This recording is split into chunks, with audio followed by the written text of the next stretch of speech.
Assalamualaikum warahmatullahi wabarakatuh. Alhamdulillah wassalatu wassalamu ala Rasulillah wa ala alihi wa sahbihi wa man walah. Halaqah yang ke-28 dari silsilah ilmiah penjelasan kitab Al-Usulul Thalathah wa Adillatuha yang dikarang oleh Syekh Muhammad bin Abdul Wahhab At-Tamimi rahimahullah. Kemudian beliau mengatakan wa huwa thalathu maratib, dan dinul Islam yang khusus yang dibawa oleh Nabi Muhammad sallallahu alaihi wasallam ini ada 3 tingkatan. Al-Islamu wal iman wal ihsan. Islam dan juga iman dan juga ihsan. Jadi dimaksud dengan Islam adalah al-amal adh-dhahirah, amalan-amalan yang zahir. Kemudian iman adalah amalan-amalan yang batin. Sedangkan ihsan adalah puncak dari iman dan juga Islam. Orang yang masuk ke dalam agama Islam pertama kali dan dia bersyahadat dan secara zahir dia melakukan amalan-amalan Islam, tapi kalau belum sampai ke dalam hatinya keimanan, hanya sekedar al-istislam bil amalil zahir, tapi belum sampai keimanan tersebut masuk ke dalam relung hatinya, maka dia masih tingkatannya adalah Islam. Qalatil a'rabu amanna qul lam tu'minu walakin qulu aslamna. Orang-orang A'rab, itu orang-orang Badui, mereka mengatakan amanna padahal mereka baru masuk Islam. Tingkat kualitas keislamannya masih dasar. Tapi mereka mengatakan amanna, kami beriman.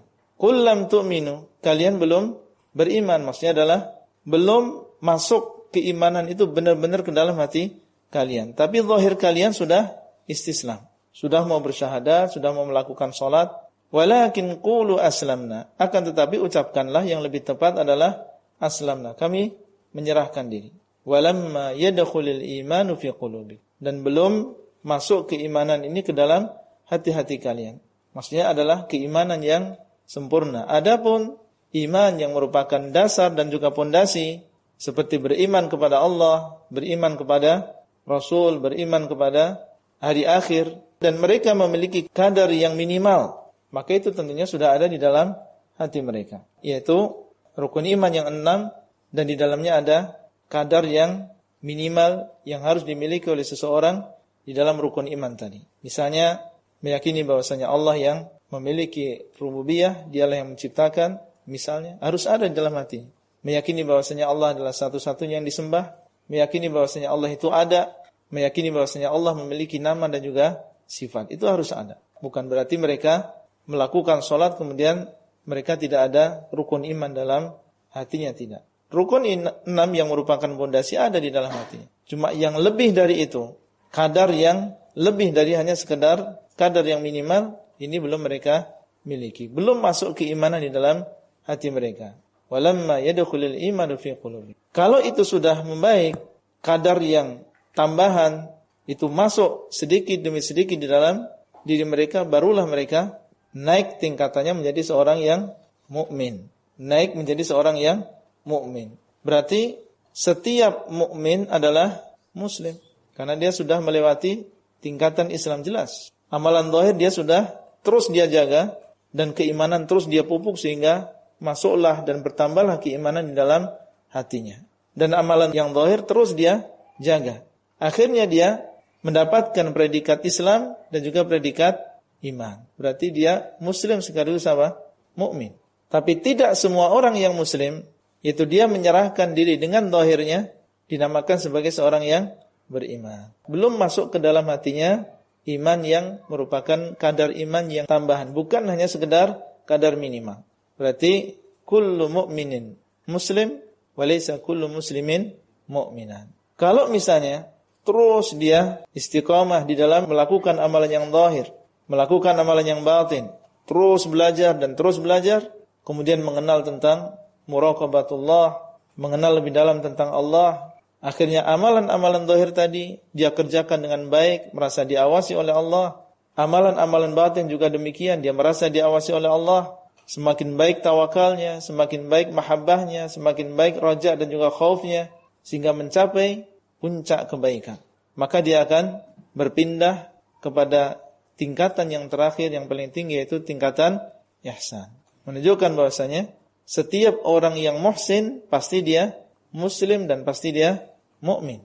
Tapi tidak setiap orang yang muslim muhsin, tidak setiap orang yang beriman muhsin. Kullu muhsinin mu'min wa laysa kullu mu'minin muhsinan. Kemudian beliau mengatakan wa kullu martabatin laha arkan, dan masing-masing dari tingkatan ini dia memiliki rukun-rukun. Dan jadi maksud dengan rukun adalah al-juz'u al-aqwa minasyai', bagian yang paling kuat dari sesuatu. Itu dinamakan dengan rukun. Jadi kalau misalnya Islam, rukun Islamnya 5 misalnya. Ini bagian yang paling kuat dari rukun Islam, dari Islam. Ini harus ada. Rukun iman, maka dia memiliki 6. Ini adalah al-juz'u al-aqwa minasyai'. Dia adalah juz yang paling kuat, bagian yang paling kuat dari sesuatu. Kalau ihsan, maka dia memiliki satu bagian. Jadi masing-masing dari tingkatan ini memiliki arkan. Ya, dia adalah juz yang paling kuat, bagian yang paling kuat. Kalau sampai dia tidak ada, batal keislamannya, atau batal keimanannya, atau batal ihsannya. Dia harus ada di dalam setiap martabat tadi. Kemudian beliau mengatakan fa arkanul islami khamsah, maka arkanul Islam, rukun Islam jumlahnya ada 5. Di sini disebutkan wa dalilu minas sunnah.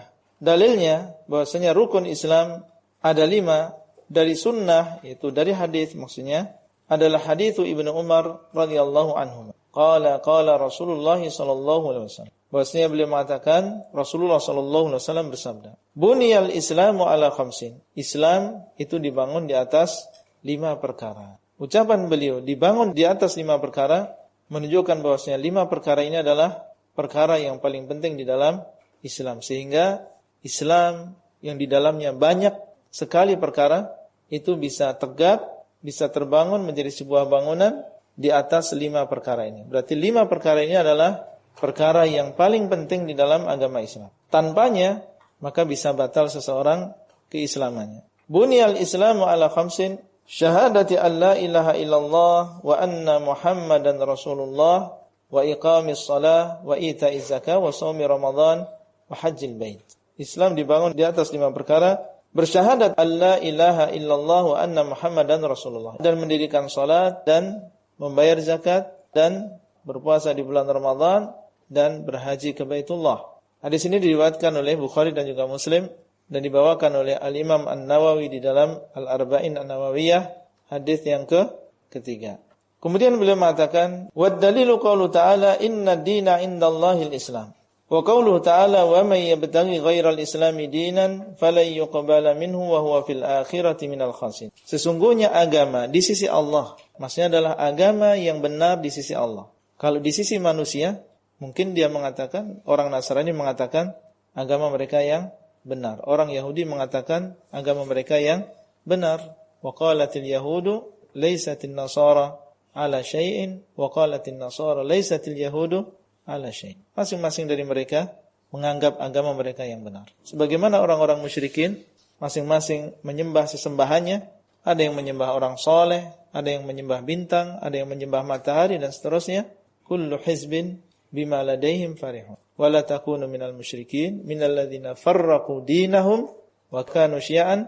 Kullu hizbin bima ladaihim farihun. Masing-masing dari kelompok orang-orang musyrikin tadi mereka bangga dengan sesembahannya dan menyalahkan orang yang menyembah selain sesembahannya. Orang yang menyembah matahari menyalahkan orang yang menyembah bulan, orang yang menyembah bulan menyalahkan orang yang menyembah bintang dan seterusnya. Tapi kalau di sisi Allah, maka yang benar adalah agama Islam.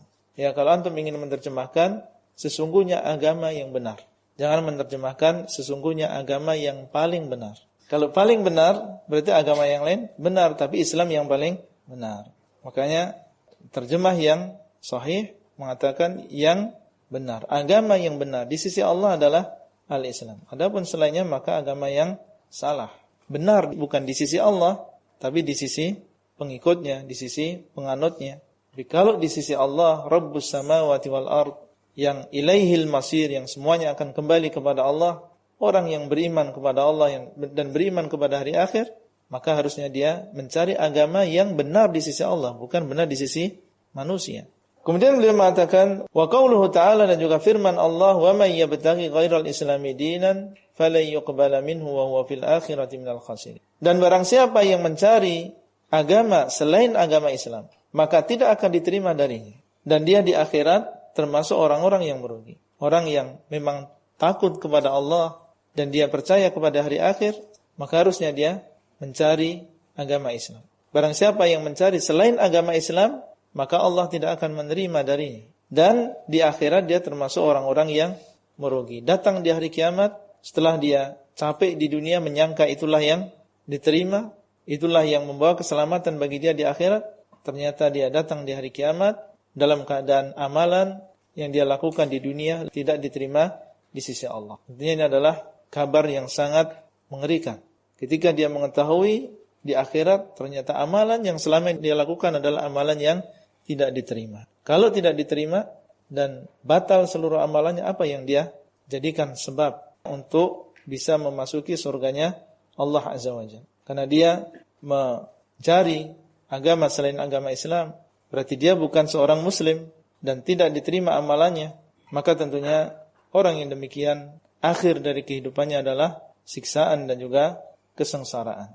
Jadi dua dalil ini beliau ingin menegaskan tentang makna Islam yang secara umum, yaitu dia adalah agama para nabi dan juga para rasul, yang itulah yang benar di sisi Allah dan itulah yang diterima di sisi Allah Azza wa Jalla. Demikian yang bisa kita sampaikan pada kesempatan kali ini, dan sampai bertemu kembali pada halaqah selanjutnya. Wassalamualaikum warahmatullahi wabarakatuh. Abdullah Rai di kota Jember. Materi audio ini disampaikan di dalam grup WA Halaqah Silsilah Ilmiah HSI Abdullah Rai.